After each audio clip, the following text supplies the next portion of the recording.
Lahat ng mga bata ay biyaya mula sa may kapal. Marami ang nabibigyan ng anak, ngunit marami din ang hindi nabibiyayaan. Palagi kong sinasabi na walang magulang na maghahangad ng masama na mangyari sa kanilang mga anak. Ngunit may mga tao talaga sa mundo na halang ang bituka at walang karapatang magkaroon ng anak. Sa paksang ito, iikot ang kasong ating tatalakayin sa video na ito. Isang babae mula sa Connecticut ang nakipagbunong braso sa korte para makuha ang kustodiya ng kanyang anak.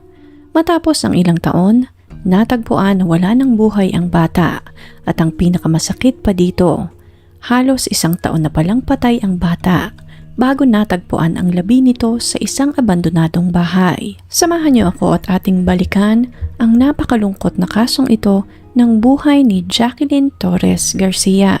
Ipinanganak ang batang si Jacqueline Torres Garcia o kilala rin sa palayaw na Mimi sa Connecticut. Ang kanyang ina ay si Carla Garcia at ang kanyang ama naman ay si Victor Torres. Na mga panahong ito, hiwalay na ang ama at ina ni Mimi. Lumaki ang bata sa pangangalaga ng kanyang lolo at lola na sina Patricia at Felix Delgado, kasama ang nakababata niyang kapatid. Ang kanyang ina naman ay nagpatuloy na sa kanyang buhay at nagkaroon din ng bagong karelasyon sa katauhan ni Jonathan Nanita. Karoon naman si Carla ng 3 pang anak sa bago niyang kinakasama. Ngunit taong 2022, inilaban ni Carla ang kustodiya sa mga anak at pinanigan siya ng korte. Simula noon, nawalan na ng access ang lolo at lolang sina Patricia at Felix sa kanilang mga apo. May partial custody naman ang tatay ng mga bata na si Victor sa kanyang mga anak. Maaari niyang makita ang mga bata tuwing Sabado at Linggo. Ngunit malimit ay itinatago ni Carla ang mga bata sa kanya. Taong 2023, muling nagharap ang dalawa sa korte para sa isa na namang custody battle at hiniling ni Victor na makita ang mga anak kahit isang beses lamang sa isang linggo. Ngunit ibinigay ng korte ang full custody sa ina ng mga bata na si Carla. Simula noon, tumira na ang 11 years old na batang si Jacqueline sa bahay ng kanyang inang si Carla, kasama ang nobyo nitong si Jonathan Nanita at mga kapatid sa ina sa New Britain, Connecticut. Simula 2022, regular na chinecheck ng DCS ang mga bata upang masiguro na maayos ang kanilang kalagayan sa poder ng kanilang ina. Base sa dokumentasyon ng DCS, maayos naman ang kalagayan ng mga bata sa poder ni Carla at Jonathan. Nakapag-aaral sila, malulusog at malilinis ang pangangatawan. Regular din na naipapacheck up sa doktor ang mga bata at wala silang nakitang kahit na anong indikasyon na nasa panganib ang magkakapatid. Dahil dito, isinara na rin ng DCS ang monitoring sa mag-iina ng parehas na taon. Nag-aaral si Jacqueline sa New Britain School District hanggang ika-5 baitang. Ngunit nang tumuntong ang August 2024, pinatigil na siya ng kanyang ina sa pagpasok sa eskwela dahil mag-homeschool na lamang di umano ito. Dito na tuluyang nawala ng access ang sinuman sa batang si Jacqueline. Sa tuwing susubukan ng lola na si Patricia na hiramin ng apo, ay palaging may dahilan si Carla upang wag nilang makita ang bata. Sa loob ng 1 taon, walang nakakitang ibang tao kay Jacqueline maliban sa kanyang ina at sa kanyang amain. Hanggang sumapit ang October 8, 2025. Nakatanggap ng anonymous tip ang Farmington Police Department at sinasabing may kakaiba di umanong nangyayari sa loob ng pamamahay ni Carla. May nakakita di umano kay Jonathan na may dala itong isang bag sa sementeryo. Makalipas ang ilang minuto, muli nitong binuhat ang bag at inilagay sa likod ng sasakyan at saka nag-drive papunta sa isang abandonadong bahay. Iniwan di umano ni Jonathan ang bag sa nasabing abandonadong bahay. Base sa nagtip sa mga pulis, palagay nila ay may lamang labi ng tao ang bag na dala ni Jonathan. Mabilis namang kumilos ang mga pulis at nagtungo sila sa nasabing abandonadong bahay at hindi nga nagtagal, natagpuan nila ang nasabing bag. At dito na sumambulat sa mga pulis ang katawan ng isang bata. Ipinadala nila ang labi sa mga medical examiner para sa autopsy At doon ay napatunayan nila na ang batang nasa loob ng bag ay ang labi ng 11 taong gulang na si Jacqueline Torres Garcia. Base sa autopsy, walang mga bagong trauma o sugat sa katawan ng bata. Ngunit kapansin-pansin na napakapayat ni Jacqueline. Hirap na hirap ang mga pulis na i-identify kung ano ang naging sanhi ng pagkamatay ng bata dahil tila napakatagal na nitong pumanaw. Natidecompose na ang katawan ni Jacqueline nang matagpuan siya ng mga pulis, kaya't halos imposible nang malaman kung ano ang naging sanhi ng kanyang pagkamatay. Matapos ang revelasyong ito, agad namang dinakip ng mga pulis ang nanay ng bata na si Carla, ang nobyo nitong si Jonathan at ang kapatid ni Carla na si Jackie para sa ilang mga katanungan. Hindi naman na pinahirapan ni Carla ang mga pulis. Mabilis itong umamin sa krimen na kanilang nagawa. Inamin ni Carla na nagsimula ang pang-aabuso at pagpapabaya nila sa batang si Jacqueline noong 2024. Ayon sa ginang, nangyari ang lahat dahil napakatigas di umano ng ulo ng bata. Malimit itong nakikipag-away sa eskwelahan at sa pagdaan ng mga panahon ay mas lalo itong nagiging bayolente sa kanyang mga kaklase. Napakarami din di umano nitong nobyo, kaya't isa iyon sa mga rason kung bakit nagdesisyon silang i-homeschooling na lamang si Jacqueline. Kalimitan ay kinukulong nila ang bata sa isang silid sa tuwing may magagawa itong kasalanan. Sa tuwing magkakamali din ang bata ay hindi nila ito pinapakain. May dalawang pagkakataon din kung saan sinubukan ng batang tumakas sa kanilang bahay.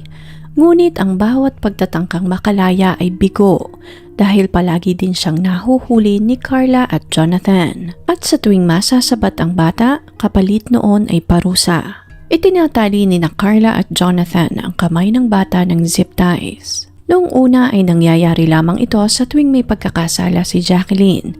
Ngunit hindi nagtagal ay parang nagiging libangan na ito ng dalawa. Ayon kay Carla, lahat ng ito ay nangyari sa direksyon ng nobyong si Jonathan. Inamin din ni Carla na maraming pagkakataon na hindi nila pinapakain ang bata ng halos 2 linggo. Walang pagkain at walang tubig. Inamin din ni Carla na ginawa nila ito dahil gusto na nilang mamatay si Jacqueline. May isang pagkakataon din di umano na inapakan ni Jonathan ang ulo ni Jacqueline dahil itinulak di umano siya ng bata sa hagdan. Nireview din ng mga pulis ang cellphone ng mga salarin at may isang larawan silang nakita kung saan nakahandusay ang bata sa ibabaw ng 2 basang-basang pee-pad habang nakatali ang mga kamay ng zip ties. Question din ng mga pulis ang kapatid ni Carla na si Jackie patungkol sa nangyayari sa kanilang bahay upang malaman kung ano ang partisipasyon nito sa pang-aabuso kay Jacqueline. Ayon naman kay Jackie, saglit lamang siyang tumira sa bahay ng kanyang kapatid na si Carla. Nangyari ito noong June hanggang August 2024. Kasama niya di umano sa kwarto ang kapatid na si Carla at ang pamangkin na si Jacqueline. At inamin nito na nakita niya kung paano minamaltrato ng kapatid at ng nobyo nito ang bata. Nakita niya kung paano binubugbog, paano ginugutom at kung paano unti-unting pinapatay ng dalawa ang kawaawang bata. Ngunit sa kasamaang palad, nanood lamang siya at walang ginawa upang maialis ang bata sa napakagulong sitwasyon na iyon. Inamin din ni Jackie sa mga pulis na nung umalis siya sa puder ng kapatid na si Carla, alam niya na walang ibang pupuntahan ang sitwasyon na iyon kundi kamatayan. Ngunit umalis pa rin siya sa bahay ng kapatid na walang ginagawa. Ngunit ang totoo, hindi rin nalalayo ang ugali ni Jackie mula sa kapatid nitong si Carla, na para bang talagang nasa dugo ng magkapatid na ito ang kasamaan. Bago tumira si Jackie sa bahay ni Carla, nakulong din ito ng halos 9 na buwan dahil rin sa pangmamaltrato sa sarili nitong anak. May isang pagkakataon din na dinala nito ang anak sa ospital dahil sa pananakit ng kaliwang hita. Sobrang payat din ng bata na parang hindi rin ito pinapakain. Base sa investigasyon, napakaraming tama ng bata sa buong katawan. Mga sugat na naghilom na, mga basag na buto na gumaling na. Tanda ng paulit-ulit na pangmamaltrato. Sinubukan niyang magdahilan na di umano ay nakatulog siya habang hawak ang bata.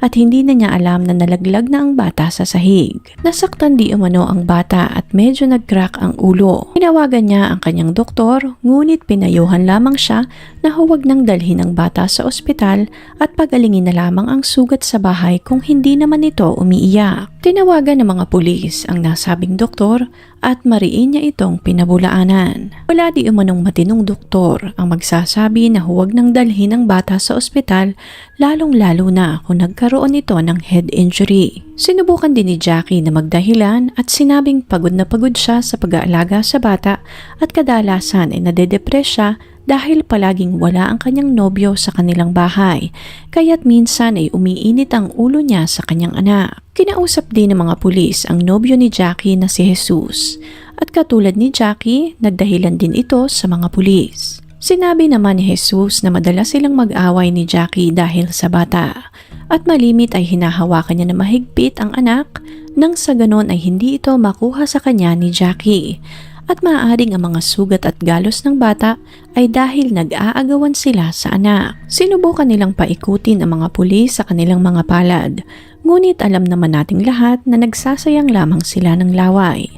Sa huli, nakasuhan si Jackie at ang nobyo nitong si Jesus dahil sa pangmamaltrato sa sarili nilang anak. Ngunit makalipas lamang ang ilang buwan, nakalaya si Jackie at tumira nga sa bahay ng kapatid na si Carla. Dito na niya napansin di umano ang napakabahong amoy na nanggagaling sa loob ng bahay ng kapatid. Nanong niya si Carla at umamin ito na ang mabahong amoy na iyon ay nanggagaling sa kanilang basement kung nasaan ang labi ng batang si Jacqueline. Pumanaw na pala ang bata noon pang September 19, 2024. Isang taon na palang pumanaw ang bata bago pa natagpuan ang katawan nito. Si Jonathan di umano ang nakakita na patay na si Jacqueline at mula sa kwarto kung saan ito nakakulong, ibinaba nito ang labi ng bata sa basement ng bahay. Pumanaw ang bata dahil sa sobrang pagkagutom at pagkauhaw. Itinago ni Jonathan ang labi ni Jacqueline sa basement ng bahay.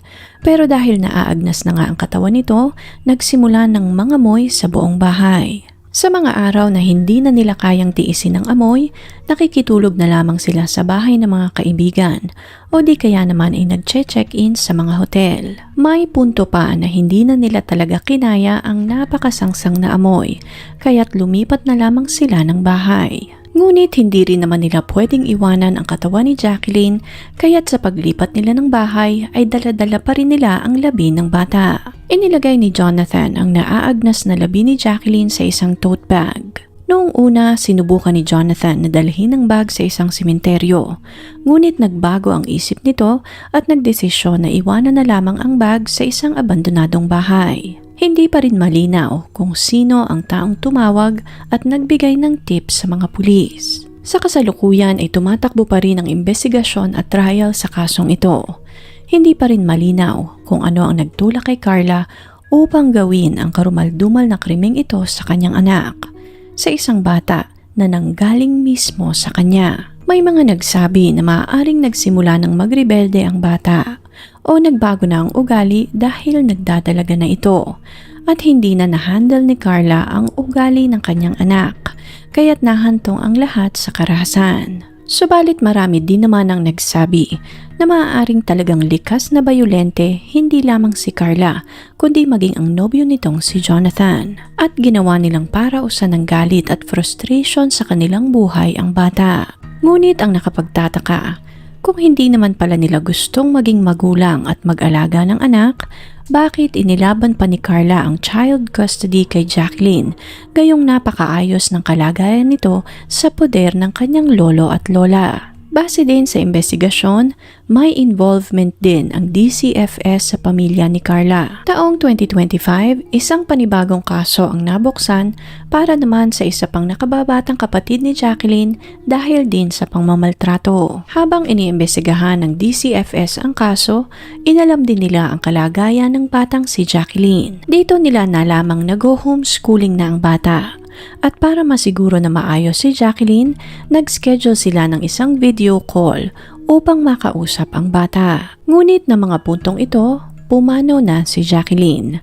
May isang kapatid si Jacqueline na kamukhang kamukha niya at ang batang ito ang ihinarap ni Carla sa DCFS. Ang nakapagtataka ay hindi man lamang ito kinwestiyon ng nagsagawa ng interview. Pinaniwalaan nila lahat ng kanilang nakita at narinig sa video call na iyon sa halip na personal na puntahan ang bahay na mag-iina. Kung ginawa sana nila ito ay maaaring mas maagang natunton ang labi ni Jacqueline. Matapos ang lahat, si Carla, Jonathan at Jackie ay formal nang naaresto noong October 13, 2025. Si Carla, Jonathan at Jackie ay nakasuhan dahil sa pagpaslang sa bata, conspiracy to commit murder, unlawful restraint at pang-aabuso at pangmamaltrato kay Jacqueline. Si Carla at Jonathan ay napatungan ng piyansang $5 million habang si Jackie naman ay $1 million.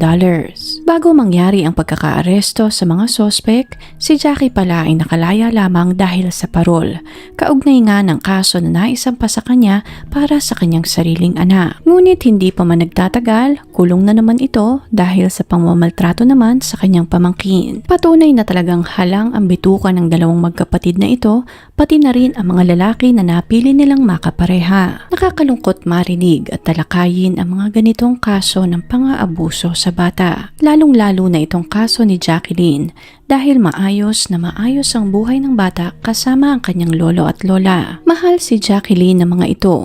Sana ay pinabayaan na lamang ni Carla si Jacqueline na mabuhay kasama ang mga taong nagmamahal sa kanya. Mga taong magbibigay ng lahat ng mga bagay na hindi niya kayang ibigay bilang isang ina. The moment na nakuha niya ang bata ay nagsimula na ang dilubyo sa buhay ni Jacqueline, na para bang kinuha lamang niya ang anak upang magkaroon siya ng sariling punching bag. Ang kasong ito ay isa ding malinaw na paalala para sa mga social workers na maging mapagmatsyag at maging napakaingat sa pag-iimbestiga sa mga ganitong kaso ng pang-aabuso sa mga bata. Huwag magpakakampante dahil ang mga taong halang ang mga bituka ay sanay na sanay magsinungaling at gagawin nila ang lahat para lamang huwag mahuli. Kung nasaan man si Jacqueline, naway busog ang kanyang tiyan at kumakain ng masarap na pagkain kasama ang amang lumikha.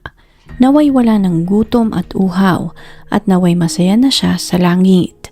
Dalangin ko'y sana'y makuha ng batang si Jacqueline ang hustisya para sa kanyang pagkamatay. Kung interesting po ang kasong ito para sa inyo, please leave a comment and share your thoughts sa comment section below. Please click on the subscribe button and notification bell as well para updated kayo sa mga susunod pang videos. Salamat po and see you on the next one.